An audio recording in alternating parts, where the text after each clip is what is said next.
paciencia y disculpen que no me haya comunicado con ustedes antes, no me fue posible. Les comento rápidamente, ando un poco mal de la garganta, bueno, algo mal, entonces yo espero que sí podamos tener la clase completa. La clase pasada sí la pude tener en su mayoría bien con sus compañeros, entonces yo espero que no haya inconvenientes con nosotros, ¿sale? Bien. Ok.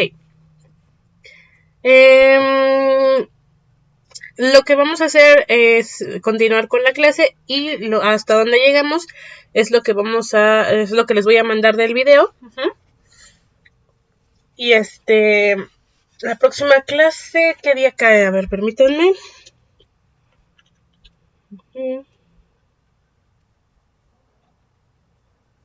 Es 2, ¿verdad? 2 de diciembre. La próxima clase sí la vamos a tener. La que puede que no podamos tenerla es la de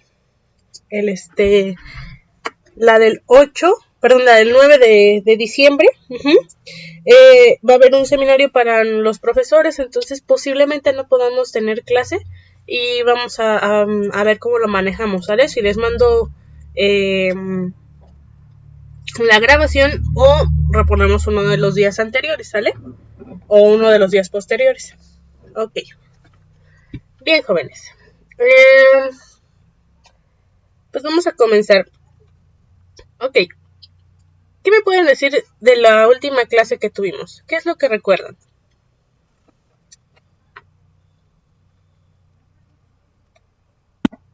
La clase pasada creo que estuvimos seguíamos viendo sobre el establecimiento de sistemas agroforestales y y luego también veíamos sobre las poblaciones y las problemáticas que se presentaban al momento de estudiar las formaciones. Nos daba unas características que hacían que fuera imposible el estudio de las poblaciones, como el hermafroditismo, la disimilitud morfológica,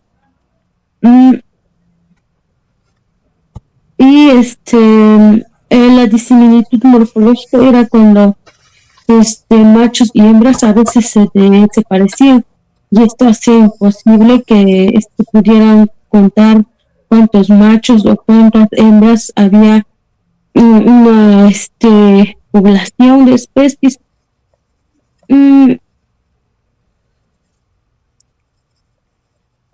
Luego veíamos sobre usted nos mencionaba un ejemplo sobre la mariposa monarca y nos hizo la pregunta de que si la reducción del área de bosques de la migración de la mariposa monarca afectaba, que si la reducción del área de bosques afectaba a la migración de la mariposa monarca. Y también nos mencionaba sobre el concepto de demografía, que significaba el estudio de las poblaciones. Ok. Muy bien, gracias Nerida, bastante completo. Elisa, ¿usted qué recuerda de la clase pasada?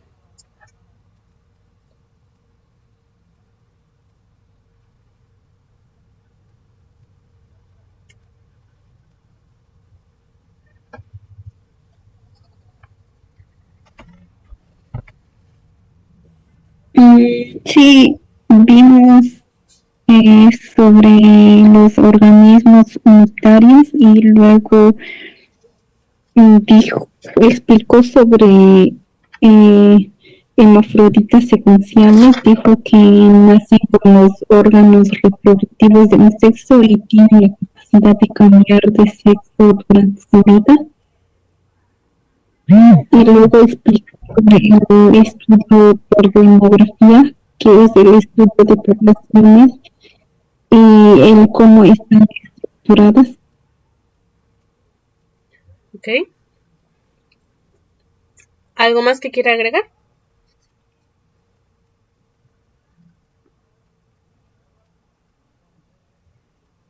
Y luego nos explicaba sobre el hermafroditismo, la similitud morfológica, es la similitud morfológica entre ambos, entre machos y hembras. Hay diferencias de comportamiento que hacen que este no reflejen la claridad. Y luego explicó organismos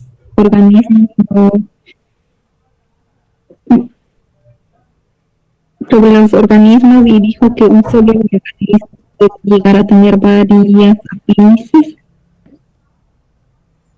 Ok, muy bien, gracias. Gracias, Elisa, gracias, Nereida, vamos bastante bien. Entonces, ok, voy a compartir pantalla y me dicen cuando ya puedan ver la presentación.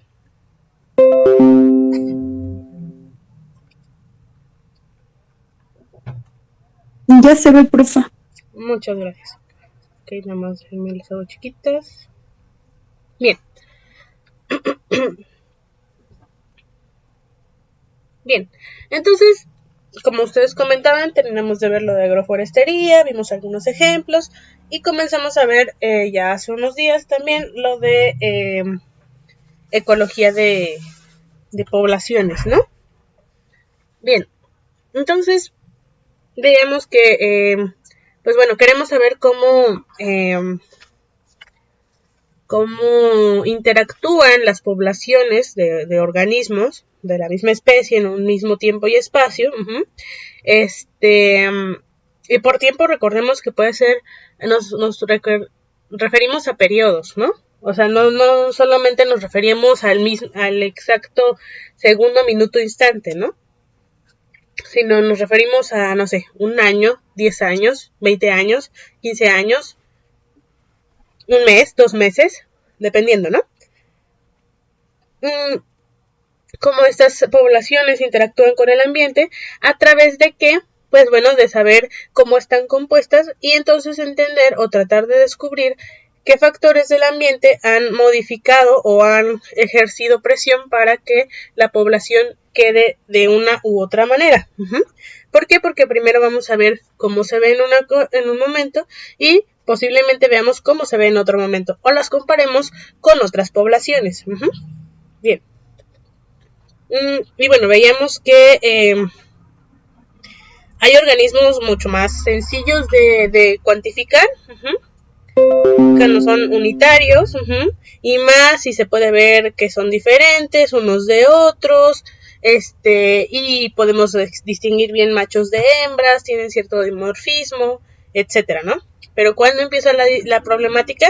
Bueno, cuando,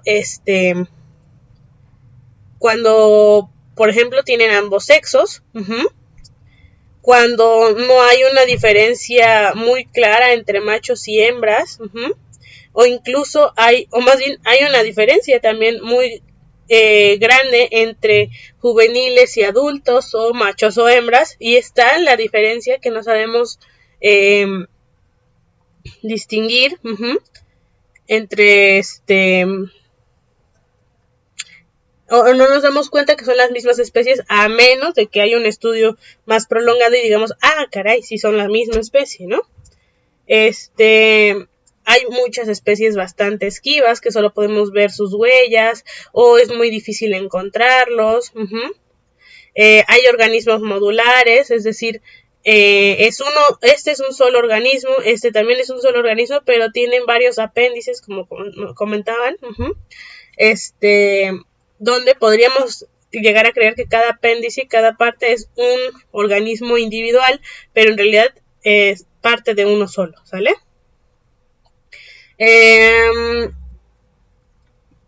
Otra cosa es que muchos no son predecibles en forma y tamaño, y también pues la reproducción de muchos es por medio de la replicación del cigoto, es decir, se van el mismo cigoto se va a multiplicar, y entonces ya no necesitamos de machos o hembras, sino que el mismo organismo se va a reproducir solito, y entonces puede que haya un nuevo organismo o que sean parte de un organismo o las dos cosas, ¿no? Bien, entonces son algunas de las complicaciones al momento de estudiarlas.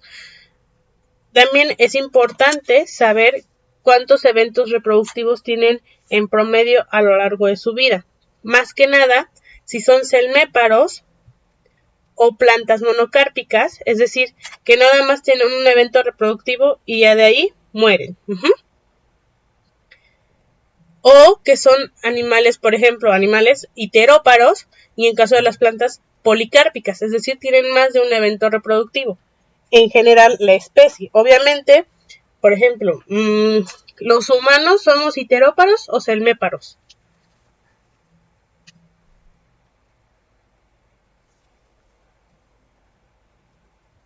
¿Cómo dijo, profe? ¿Los humanos somos celméparos o iteróparos?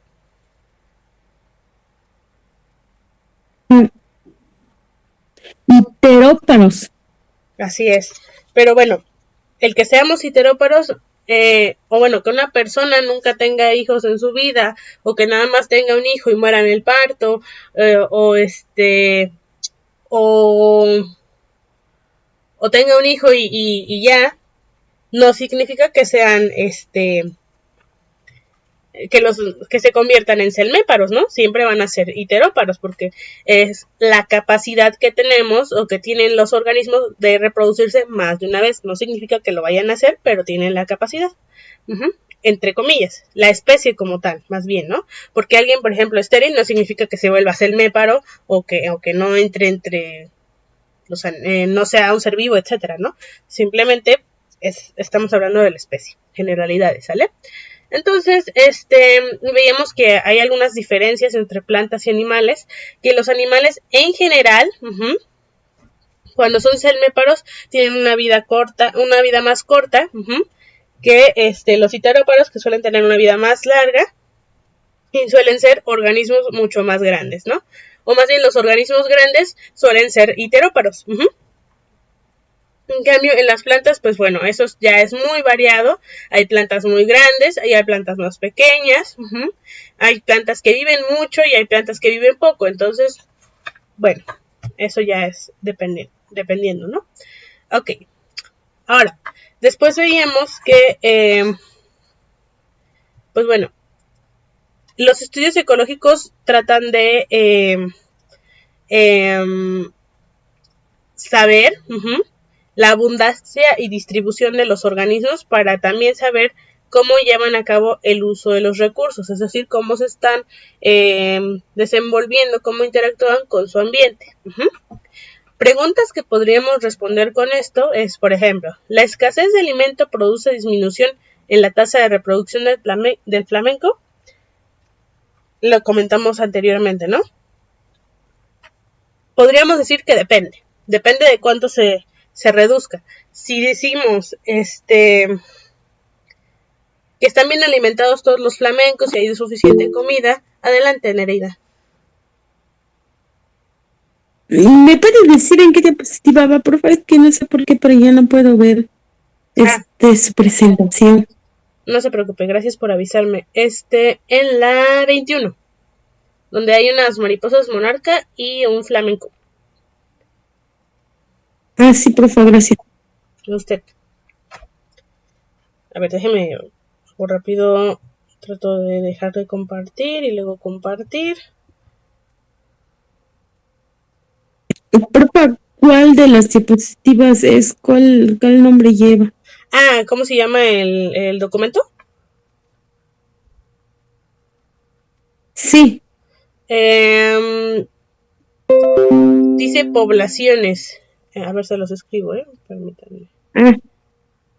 Sí, profe, creo que ya lo encontré. Sí, es una Gracias. De 8 poblaciones.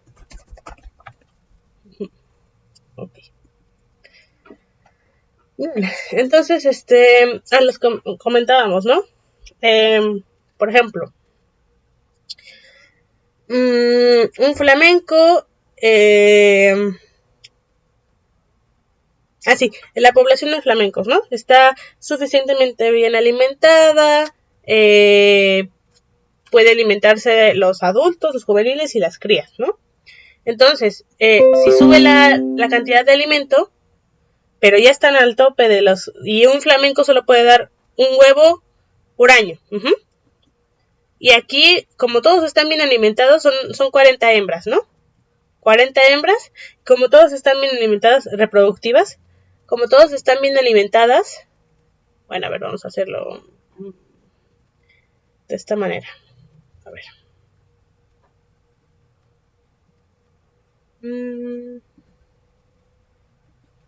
En un año,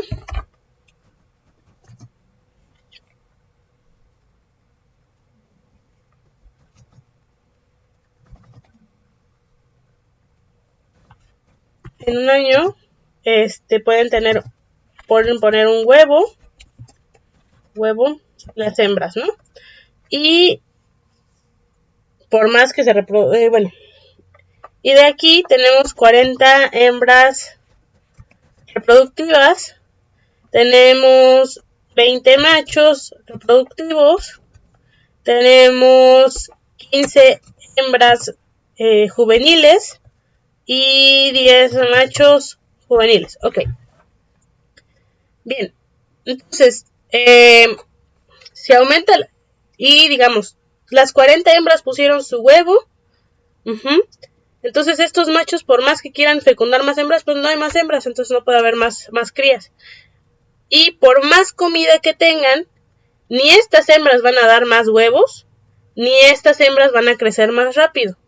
Van a llevar su crecimiento a lo que su especie, su genética les diga, y ellas van a poner la cantidad de huevos que su especie, su genética les diga. Es como nosotros, ¿no? No por comer más nos vamos a crecer mucho más rápido. Claro que es importante, si falta comida, entonces crecemos más lento, pero si hay demasiada, no vamos a crecer más rápido. Ni tampoco vamos a ser más fértiles, ¿no? Entonces lo mismo con ellos. Eso sí aumenta, pero digamos que disminuye.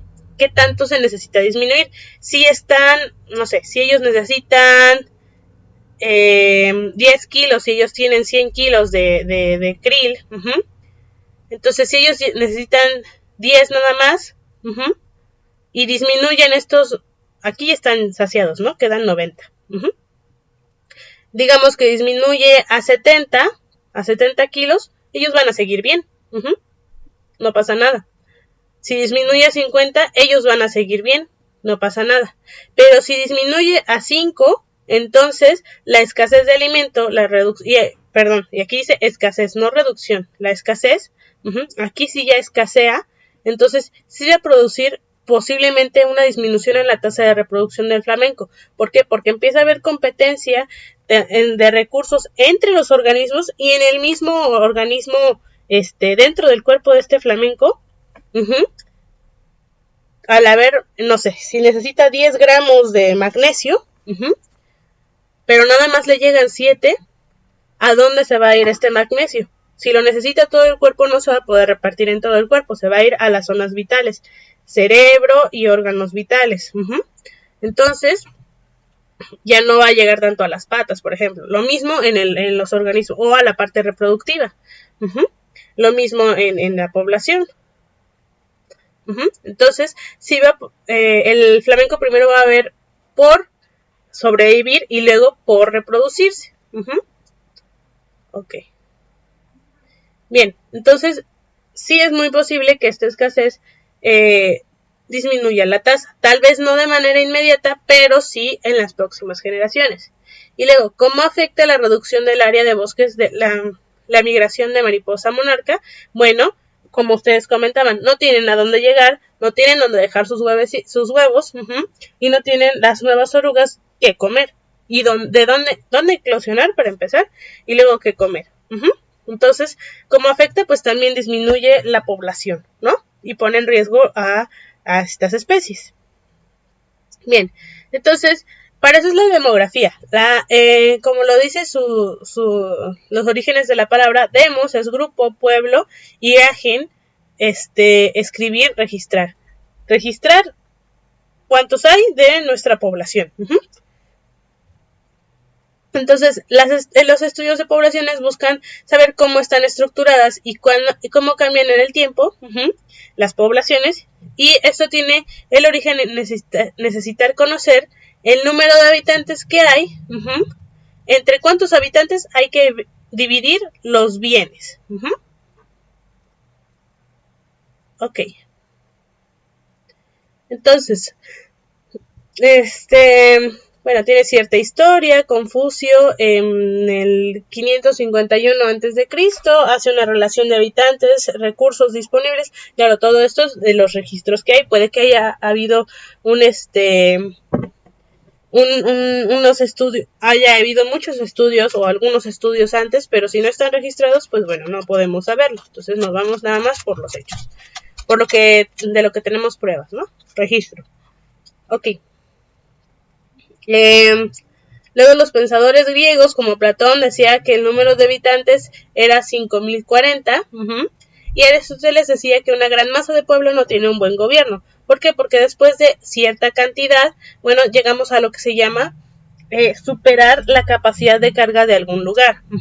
Si somos pocos, bueno, a veces necesitamos más manos para poder manejar un territorio en recursos, organización, producción, etcétera.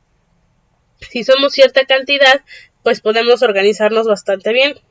Pero si somos de más, se empiezan a hacer grupitos, por ejemplo, empieza a haber divisiones y empieza a haber nuevamente ¿cómo se llama? Una competencia por los recursos. Y empezamos a sobreexplotar además el área en la que estamos. Y entonces podemos decir que los romanos fueron los primeros que hicieron censos para cobrar impuestos. En Londres, en el siglo XVII, empezaron a hacer consorcios de seguro de vida. Y ellos tenían estas tablas de vida, esperanzas de vida, dependiendo de en qué trabajaban, en qué hacían.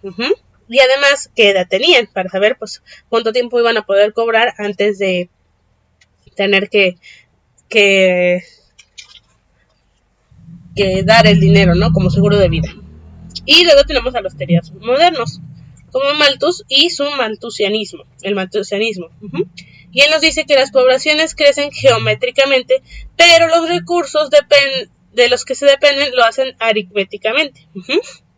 Es decir, nosotros crecemos prácticamente así y los recursos van a ir así. Entonces, pues bueno, ahí vemos que hay algún momento en el que hay de sobra, que estamos justo en el límite, y cuando empiezan a faltar.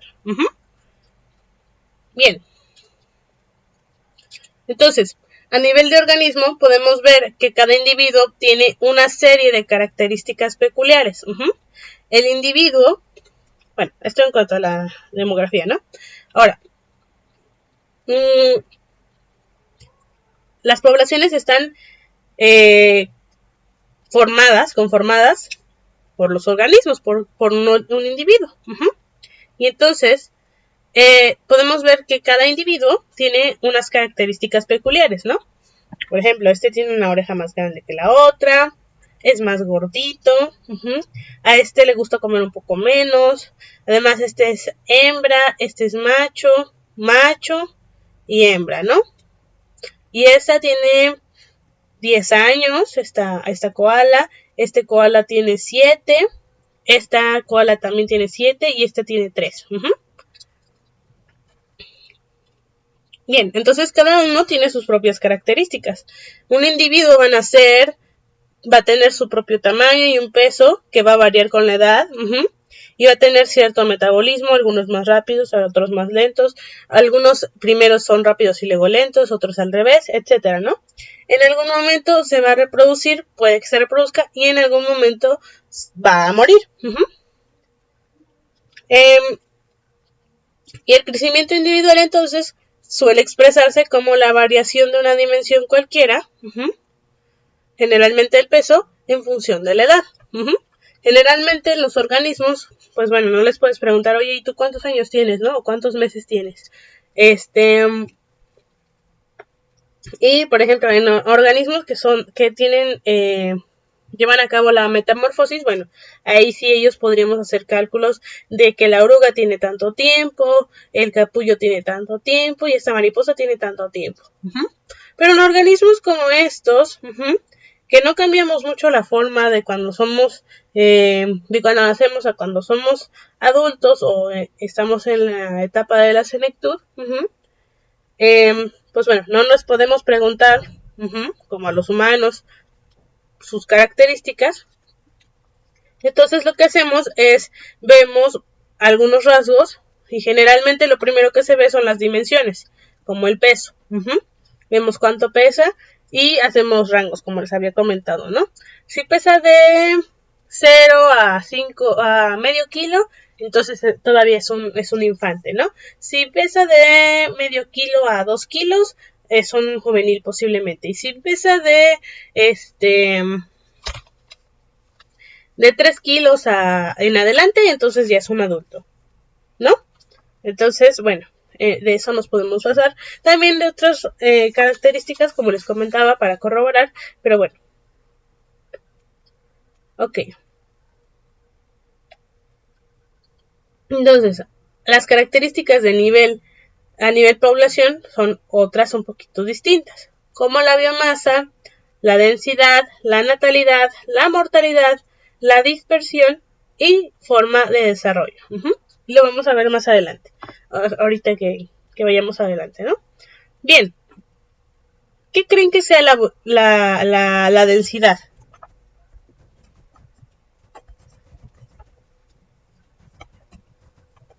De una población. ¿No es el territorio que ocupa? Por ahí va. ¿Qué más? Sí se necesita territorio, pero ¿qué más se ocupa?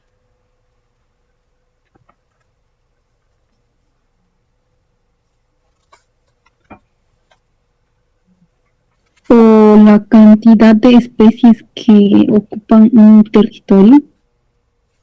Exacto, es la cantidad de organismos, recordemos, primero organismos, como estamos hablando de poblaciones, tienen que ser de la misma especie, que ocupan el mismo lugar. La densidad es cantidad sobre de espacio. Vamos a ponerlo así.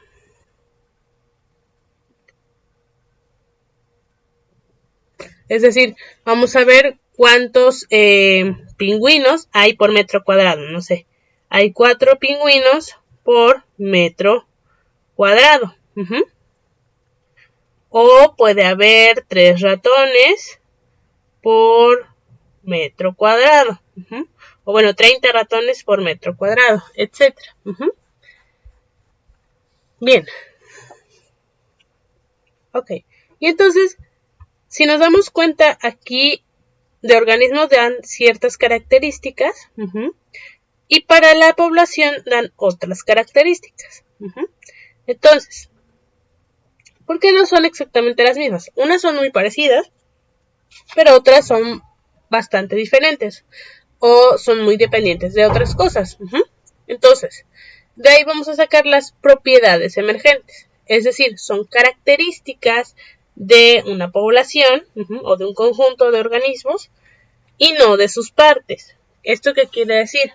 Que estas propiedades solamente las podemos cuantificar, las podemos analizar si tenemos más de un organismo. Si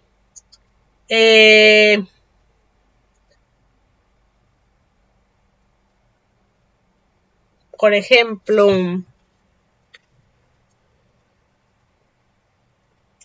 ¿cuántos metros cuadrados tiene una hectárea?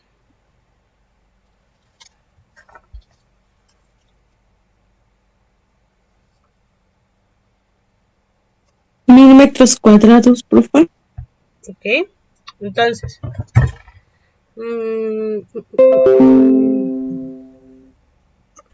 una hectárea, vamos a cambiar el color.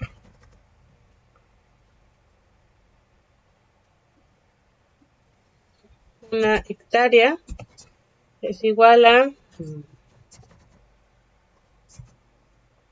1000 metros cuadrados. Ok. Entonces, tenemos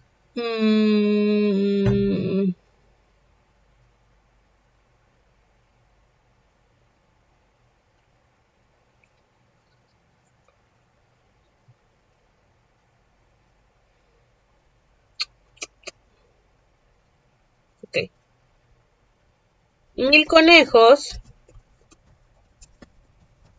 en una hectárea.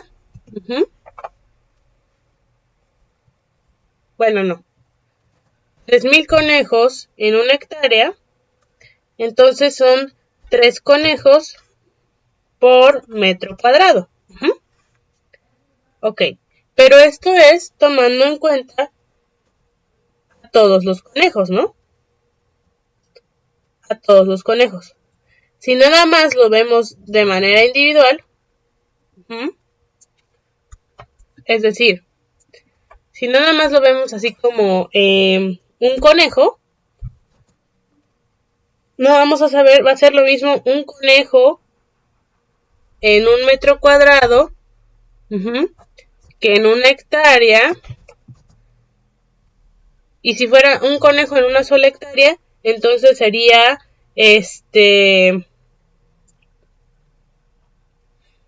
serían, híjole, a ver, permítanme,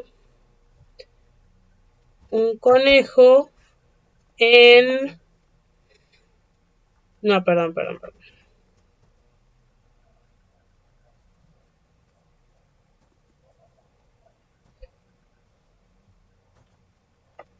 por metro cuadrado.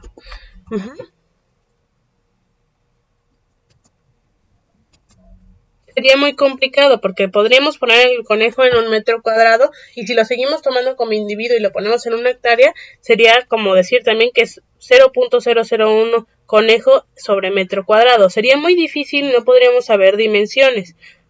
Entonces, a pesar de que haya conejos alrededor, pero nada más tomamos al individuo, no podemos saber densidades. Necesitamos tomar en cuenta toda la población. Entonces, lo mismo ocurre para el resto de las propiedades emergentes. Necesitamos tomar en cuenta más de un organismo para poder entender estas propiedades. Y estas son el tamaño o abundancia, que es el número de organismos llanamente que hay, sin ninguna otra medida. Y luego la densidad, que es el número de organismos por área. ¿Cuántos gatos hay por hogar? ¿Cuántos perros hay en un pueblo? ¿Cuántos escarabajos hay en un metro cuadrado de bosque mesófilo? ¿Y cuántos hay? Etcétera, etcétera, ¿no? También nos ayudan a saber el patrón de distribución, si es aleatorio, agregado o uniforme. Y respecto a esto vamos a saber cómo está llevándose a cabo también el comportamiento de estos organismos. Ahorita lo vamos a ver. Y luego tenemos los parámetros demográficos como lo son la natalidad, mortalidad, inmigración, emigración,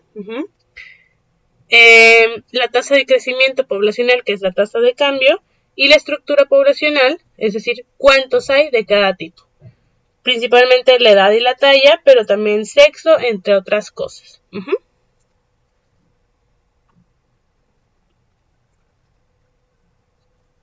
¿Hasta aquí vamos bien, jóvenes? Sí, profe. Ok. Permítanme un segundito, ¿sí?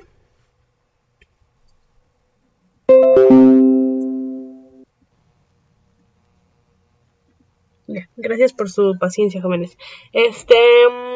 Entonces, bueno, estas propiedades emergentes van a surgir, van a emerger del conjunto de los organismos en la misma área. Ok. Bien, entonces, primero tenemos el tamaño, es decir, el número de organismos que van a componer la población. Esto es una medida de abundancia. Se le llama tamaño abundancia. Generalmente lo decimos como abundancia, pero también lo vemos como tamaño. Entonces, ¿para qué nos podría servir? Por ejemplo, para saber, por ejemplo, o para poder estimar cuántos organismos tenemos o cuántos, qué área necesitamos para que cierta cantidad de organismos tengan una población sana. Por ejemplo, aquí dice, para mantener una población viable a corto plazo, se necesitan 25 kilómetros cuadrados o 2.500 hectáreas. Ok. Entonces, pues bueno, esa sería una forma de poder resolver algunos problemas, ¿no? Y aquí tenemos la foto de un pecarí, Tallazo pecarí, que también se le conoce como puerco de monte, y aquí nos dice, tienen una población de 25 individuos, y aquí nos dice que van a vivir en 25 kilómetros cuadrados. 50 individuos sanos, entre hembras, machos, juveniles, infantes, adultos, van a tener una población sana en esta cantidad de área. Pero todavía no hemos dicho cuántos van a ser por metro o por kilómetro cuadrado. Solamente vamos a saber cuántos hay en el área que estemos, ¿no? Pueden ser 10 kilómetros cuadrados, puede ser nada más decir la reserva de la biosfera o en el, no sé, en el bosque de... En el bosque tropical perennifolio de la Sierra Norte de Oaxaca. No nos han dicho exactamente, aquí es un ejemplo, pero primero nada más queremos saber cuántos son. 50, 49, 10, 1, 6, 25, 100, 1000, dependiendo. Ahora, la siguiente es densidad, que es organismos por área. Es juntar ahora sí la cantidad que tenemos y la vamos a dividir en el área que tenemos. Entonces es el número de individuos de una especie por unidad de superficie o volumen. La densidad poblacional entonces puede ser determinada por factores externos en el ambiente y puede variar en un hábitat, ambiente local, de una estación a otra o de un año a otro.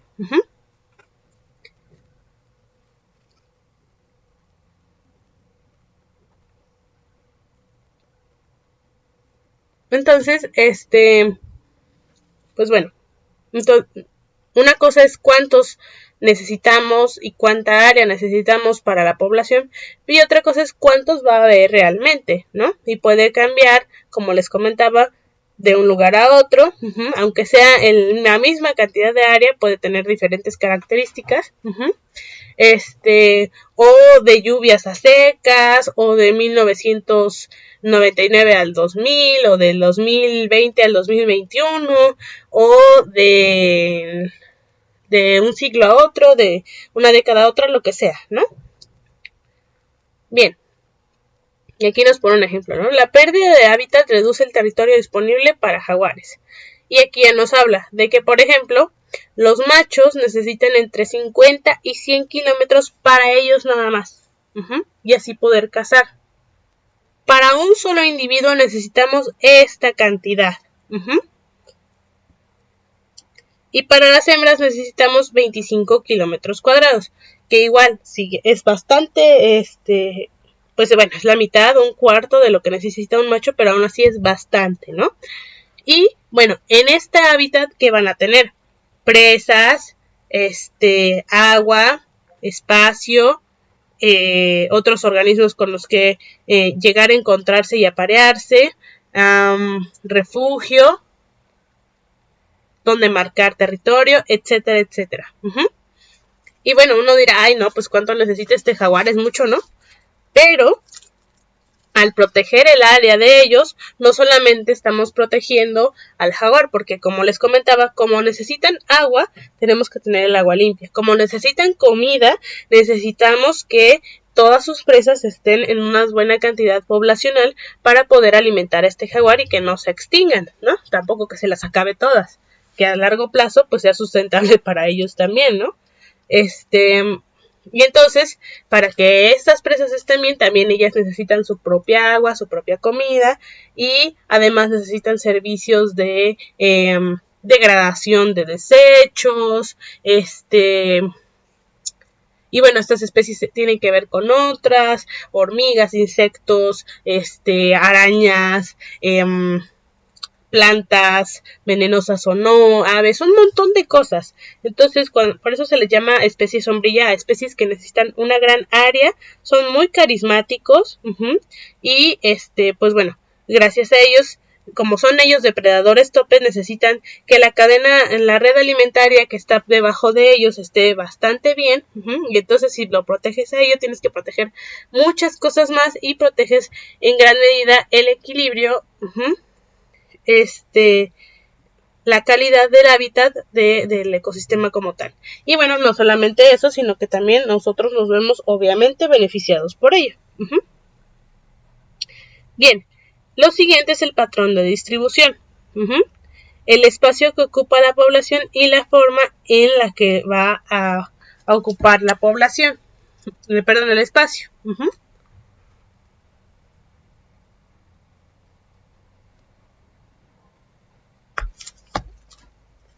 Entonces, una cosa es que ocupen el área, ¿no? Ya tenemos 25 kilómetros cuadrados y sabemos que por aquí andan, ¿no? Los pecaríes, o tenemos aquí los jaguares y ya sabemos que andan por acá. Si nos damos cuenta, aquí son 25 kilómetros cuadrados y aquí también tenemos 25 kilómetros cuadrados y tenemos 50 individuos de pecaríes.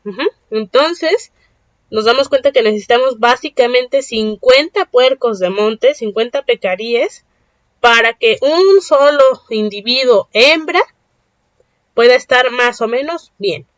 Más o menos. Pero bueno, ya veamos. Ok. Ahora, una cosa es que sea eso y otra cosa es que saber si, o sea, todos los organismos, digamos tenemos 10, vamos a hacer un poquito más grande el punto. Tenemos 10, 1, 2, 3, 4, 5, 6, 7, 8, 9, 10. No van a estar, obviamente, si tenemos al organismo, pues no van a estar esparcidos, ¿no? Por toda el área. Es decir, no van a ocupar toda la superficie. No somos tan anchos, ¿no? Los organismos. A menos de que no se puede. Entonces necesitamos saber cómo van a ocupar el área. Y hay 3 formas: agregado, uniforme y aleatorio. El agregado es que se juntan en pequeños grupitos. El uniforme, que bueno, hay cierta cantidad de distancia igualitaria entre uno y otro. Y el aleatorio es que pues no tiene algún orden específico, ¿no? O sea, andan por todas partes. Ok. Y cada uno nos puede explicar diferentes cosas. Diferentes necesidades de los organismos, patrones de comportamiento, entre otras cosas, ¿no? Ok. Primero la del patrón de distribución agregado. Las condiciones del medio son discontinuas. Aquí las condiciones del medio, del ambiente, van a ser discontinuas o heterogéneas, es decir, que no van a estar parejas, van a ser diferentes en algún lado y en otro no. Por ejemplo, cuando los recursos o las condiciones aptas para el desarrollo de las especies se encuentran concentrados en un lugar específico. Por ejemplo, si decimos que el recurso es el oxígeno, generalmente, pues si es en la parte terrestre, pues lo vamos a encontrar en toda la parte, ¿no? Todo el lugar. Pero si decimos que el recurso son árboles para anidar, estos árboles no se van a encontrar en todos los lugares.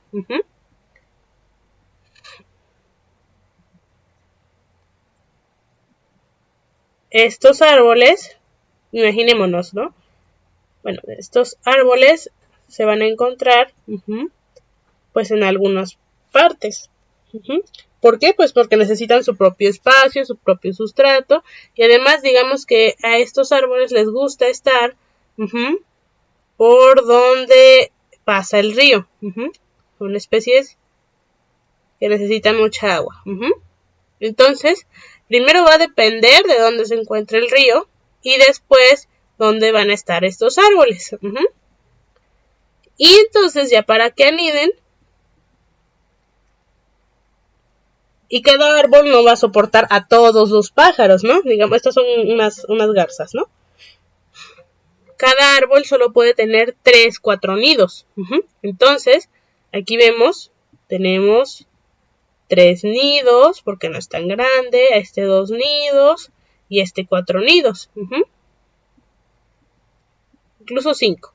Y aquí 4. Aquí 3.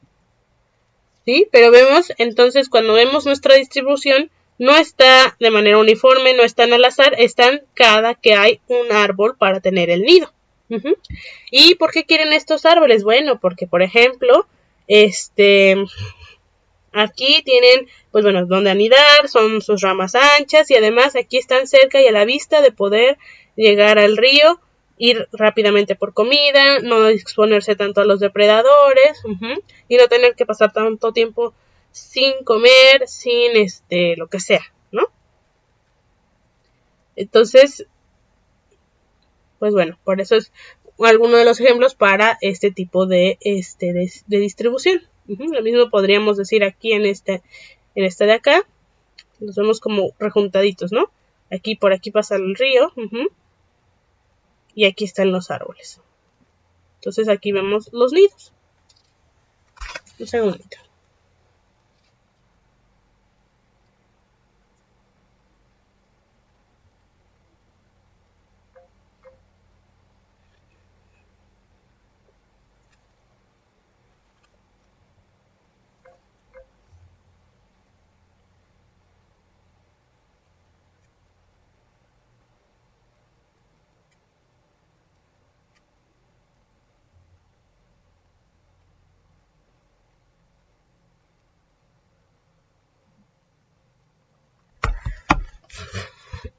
Ok. Bien. El siguiente patrón, estos son los patrones más comunes. Claro que hay otros más técnicos, más científicos, bla, bla, bla, pero estos son los más principales.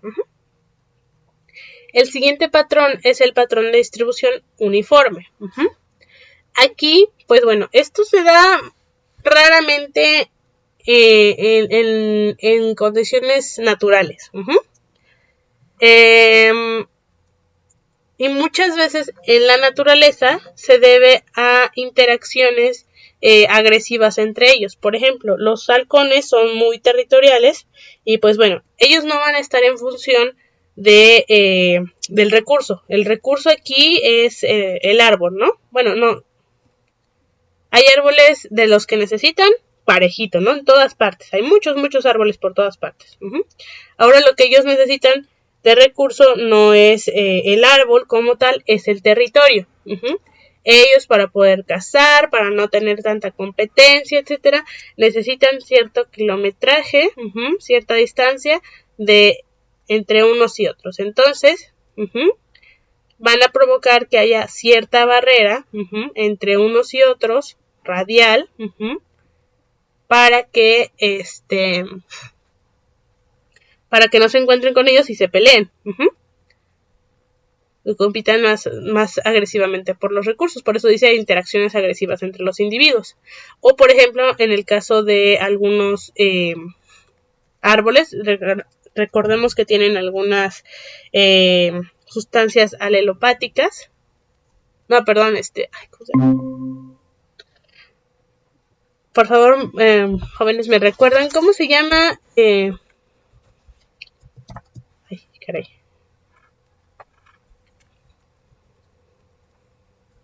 Permítanme.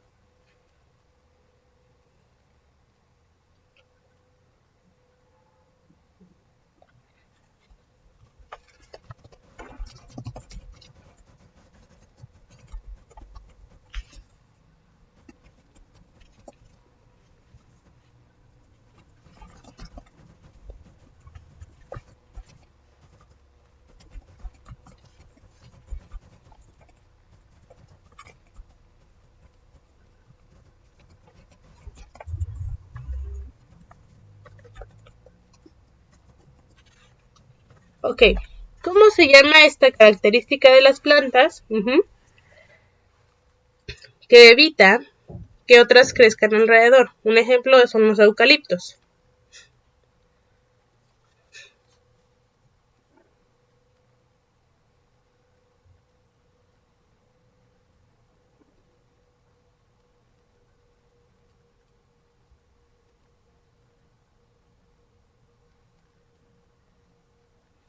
La alelopatía, profa. ¿Sí son los alelopatías? ¿Sí son los alelopáticos?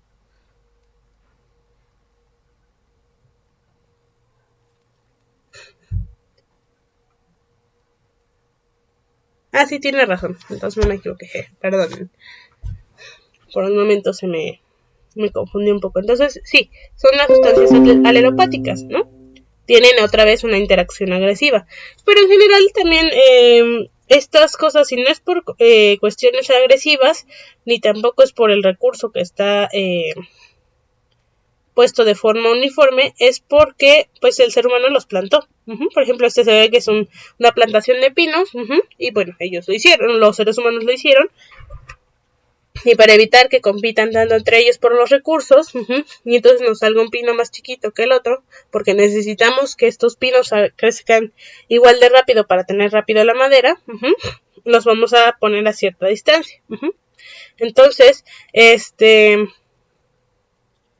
ok, esta es la distribución uniforme. Entonces ya vimos que aquí, perdón, disculpen, la distribución es por el recurso, porque el recurso no está uniformemente aquí, porque son por cuestiones más agresivas o artificiales. Y bueno, luego vamos a ver el patrón de distribución aleatorio. La distribución entre individuos aquí es irregular, y la presencia de un individuo no va a afectar que haya otros en la ubicación. Vemos que aquí están muy cerca y aquí están más lejos, y no depende de nada, ¿no? Pueden estar muy juntos o pueden estar muy lejos, y además el recurso, vemos, está pues casi de manera pareja, ¿no? En todas partes. Entonces tampoco tiene que ver eso, y van a estar al azar. Ejemplos tenemos pues varios, ¿no? Por ejemplo, si tenemos un rebaño de cabras y ovejas, de borregos, y los llevamos a pastar, pues si tenemos un prado extenso de pasto, pues siempre y cuando donde haya pasto, pues las ovejas ahí van a estar, ¿no? Los borregos o las cabras ahí van a estar. Entonces, y si no están buscando otro recurso, pues puede que estén, que cuando nosotros lleguemos con ellos,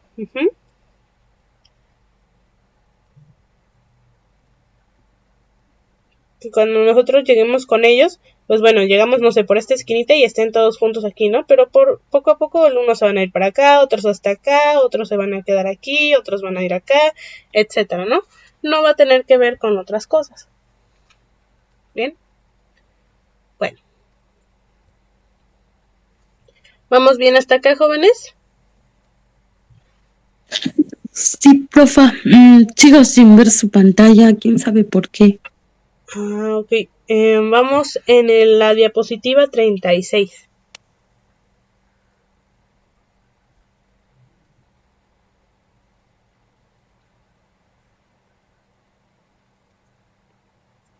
Bueno, de todos modos, bueno, vamos a la 36 y estoy ya grabando el video para que ahorita, pues si quieren nada más, ver cómo estaban los dibujitos y vea un poquito más claro cómo, porque bueno, estoy aquí dibujando en la pantalla.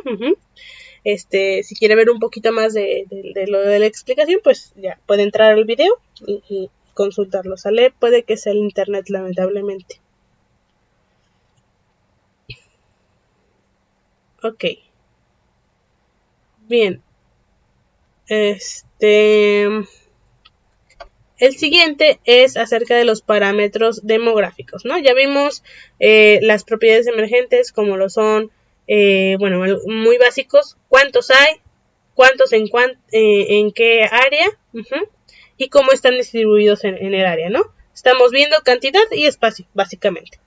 Ahora, los siguientes son los parámetros demográficos, es decir, cómo se está comportando en términos de cantidades, de reproducción, de muertes y de movimientos, los organismos. Tenemos la tasa de natalidad, la de mortalidad, la de inmigración y la de emigración.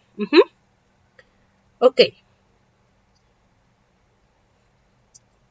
Bueno. Primero, el tamaño de una población. ¿De qué va a depender? Tenemos primero el número de individuos, ¿no?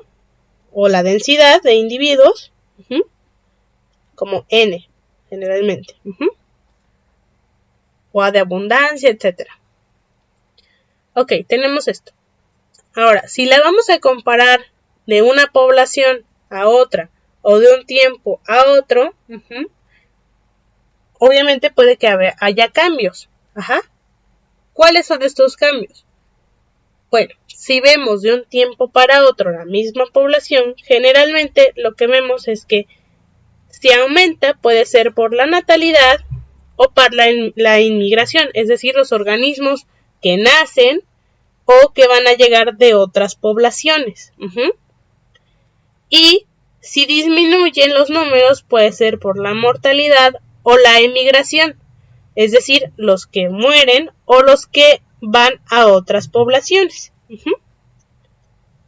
Entonces, bueno, el número de individuos va a depender, va a diferenciarse, nada más el número de individuos, no los tipos, sino solo el número, va a depender de cuántos llegan y cuántos nacen, cuántos aumentan y cuántos se les restan por haber muerto o por haber ido a otro lado.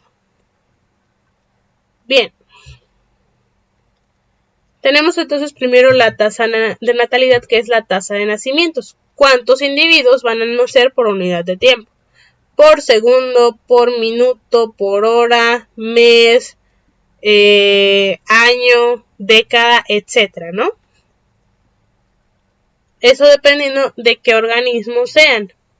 Si son organismos muy pequeños que se reproducen muy rápido, obviamente los vamos a tomar por segundo, minuto u hora.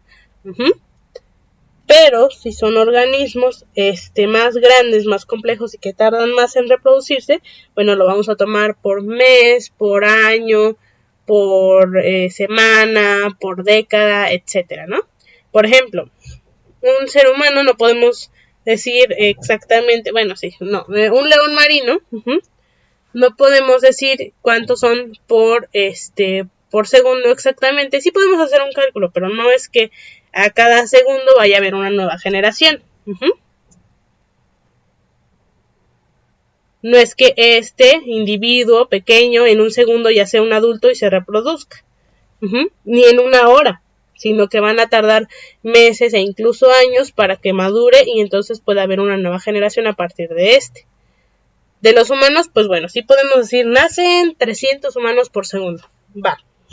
Pero eso es ya con otras estadísticas. En general, este humano que acaba de nacer va a tardar mínimo unos 15 años, pero idealmente un poco más. Pero bueno, mínimo unos 15 años, poquito más, poquito menos en lo que llegan a la maduración sexual y son capaces de reproducirse. Entonces, claro, siempre hay casos que se salen de la biología general de la especie, pero bueno, eso es otra cosa aparte, ¿no? En general, pues bueno, cuando empiezan las primeras cuando empieza la pubertad de los humanos, pues bueno, entre los muy joven, 9, pero más o menos 11, 13, 15 años. Entonces, bueno, a esa edad es que empiezan. Y entonces es cuando ya podría haber una nueva generación. Aunque generalmente, pues bueno, esperan un poco más todas las especies, ¿no? Bueno, no todas, la mayoría. Los conejos no. Por ejemplo, ¿no? Ok. Y bueno, la natalidad va a ser la consecuencia de la reproducción. Por lo mismo, tiene dos componentes: la fertilidad y la fecundidad. La fertilidad es la capacidad fisiológica del organismo para reproducirse. ¿En qué etapa va a empezar a poder ser físicamente posible reproducirse, fisiológicamente, tanto en cuanto a las hormonas, tamaño, capacidad de poder ir a reproducirse con alguien, poder reproducirse con otro organismo, etcétera, ¿no? Una cosa es eso, y la fecundidad, cuántos descendientes producidos durante cierto periodo de tiempo. Como les comentaba, hay algunos que se reproducen una vez, 2 veces, más. Y además esto sería la capacidad máxima, ¿no? Bueno, y por eso tenemos la fecundidad potencial y la real. Potencialmente, por ejemplo, en los humanos, podríamos generalmente tener un hijo cada 9 meses, ¿no? Híjole. O un hijo cada año. Entonces, potencialmente podrían tener las personas, potencialmente, los seres humanos, 40 hijos, ¿no? Digamos que va de los, 35 hijos, si quieren ponerlo así, 35 hijos. De los 15 a los 50 años, que empecé la menopausa más o menos, 35 años. Entonces, 35 años, 35 hijos. Pero obviamente la gente no tiene tantos hijos, ¿no? Es una tarea muy pesada y no solamente criar a una persona, en general, producir un nuevo ser para cualquier especie es un gasto energético bastante alto. Entonces no van a producir todo lo que posiblemente puedan, potencialmente puedan, sino que realmente cuántos van a tener, bueno, eso ya depende de cada individuo. Por ejemplo, en los humanos, pues bueno, tienen 1, 2, 5, incluso 8, ¿no? Pero no tienen 35, en general no tienen 35 o 40. Claro, hay casos donde pues se salen las personas de la norma, nos salimos de la norma, etcétera, pero eso es aparte, no vamos a hablar de generalidades. Entonces, el que nazca un nuevo organismo, primero necesita que el progenitor sea capaz de tener de reproducirse, y lo otro es qué tanto se puede reproducir. Ok. Entonces de esto va a depender en parte el crecimiento de la población. Qué tan rápido van a madurar los organismos, van a ser capaces de reproducirse, y cuántos descendientes como especie van a tener en promedio. Ok. Por eso también veíamos aquí en lo de los iteróparos. De los iteróparos veíamos esto de los leones marinos y los elefantes. Viven los elefantes más de 70 años, tienen 22 meses de gestación, y tienen 200 cópulas en su vida, pero no van a tener, no sé, 60 elefantitos, ¿no?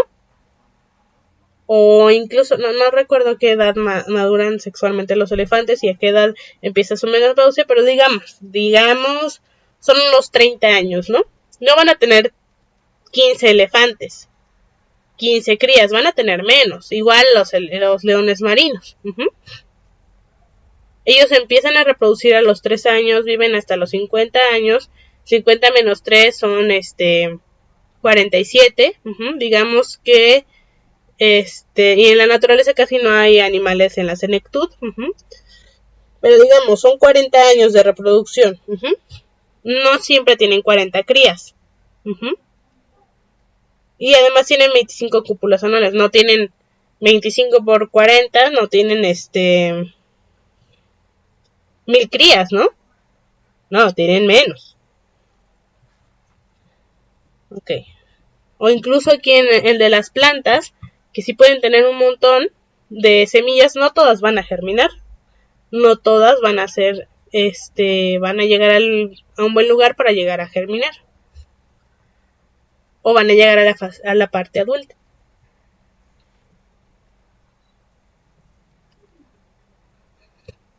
Ok. Ahora, por otro lado, tenemos la tasa de mortalidad, o la tasa de cuántos mueren, de muertes. El número de individuos que mueren por unidad de tiempo. Cuántos mueren por segundo, minuto, hora, año, mes, semana, etcétera, ¿no? Esto pues sí, ya. Mientras que los nacimientos dependen de otras cosas,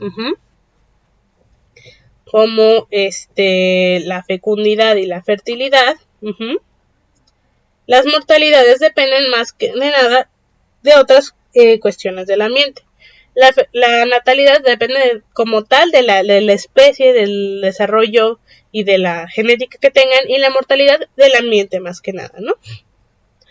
Y con la mortalidad tenemos que lo contrario sería la supervivencia. Entonces, aquí tendríamos dos tipos de pregunta que podríamos responder con la mortalidad. ¿Cuántos organismos mueren o sobreviven? Y cuántos mueren o sobreviven. Y además, ¿cuándo? ¿Cuándo lo hacen? No es lo mismo que lo hagan al momento de nacer, que nunca nazcan o nunca, ¿cómo se llama? Nunca germine la semilla, que cuando son infantes, que cuando son juveniles, que cuando son adultos o cuando están en la senectud. Lo primero podría ser por falta de fertilidad, lo segundo y tercero por escasez de recursos o ambientes muy extremos, etcétera. Lo de los juveniles por competencia al momento de aparearse, etcétera.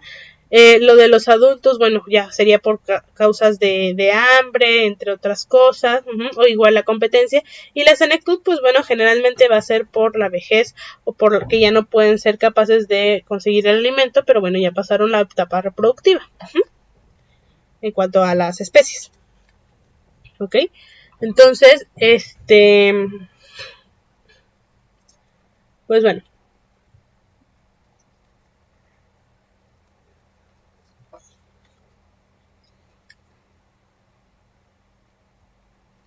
Y luego tenemos, permítame un momento.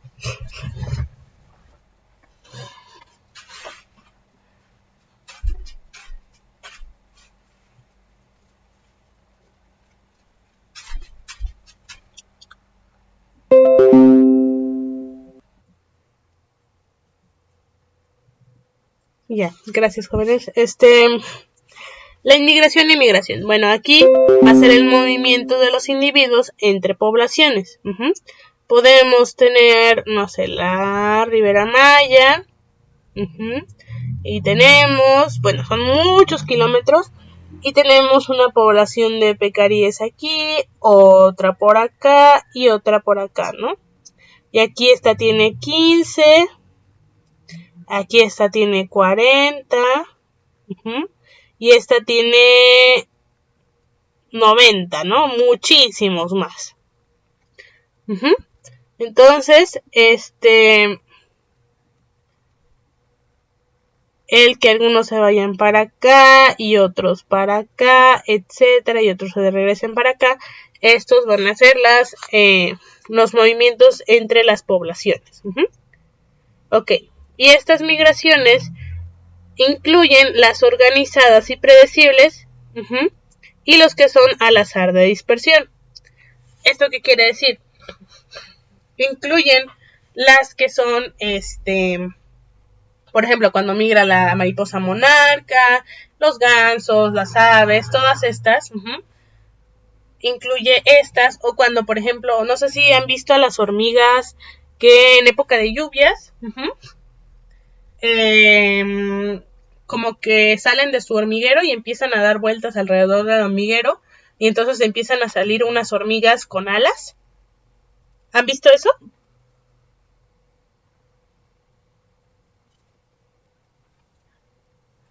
Sí, por favor. Ok. Bueno, esto es cuando sus hembras reproductivas. Perdón. ¿Son como dijo? Que se ha visto cuando las hormigas salen de su hormiguero y dan vueltas alrededor del hormiguero. y entonces empiezan a salir también unas hormigas con alas. ¿Ha visto usted alguna vez eso?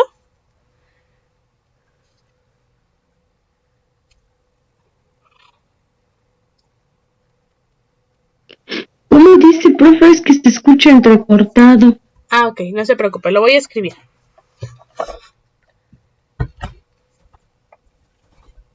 Sí, profe.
No, profe, yo nunca he visto eso.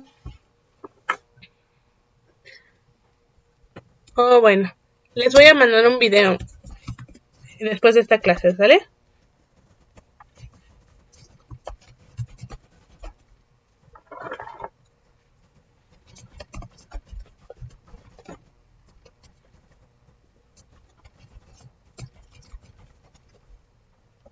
Ok, el caso es que cuando ocurre esto, es porque las nuevas posibles reinas y también zánganos de los machos de las hormigas, generalmente todas son hembras, solamente los machos son reproductores. Entonces ellos van a migrar de este hormiguero a otro, o a otro lugar donde encuentren un macho de otro lugar para poder establecer un nuevo hormiguero y colonizar el nuevo lugar. Entonces estas migraciones también son parte de las inmigraciones y emigraciones de aquí en la ecología de poblaciones. Ok. Bien, vamos a llegar hasta acá. El video que les voy a mandar es de la tasa de crecimiento poblacional, la tasa intrínseca de crecimiento, la estructura poblacional, la dinámica poblacional, ¿cómo se llaman? Las demografías de tablas de vida, bueno, perdón, las tablas de vida y las tablas diagramáticas.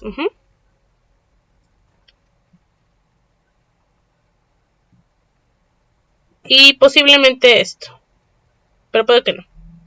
¿Sale? ¿Hasta aquí hay alguna duda?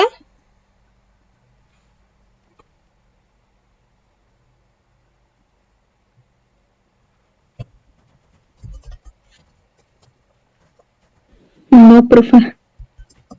Ok, espérenme.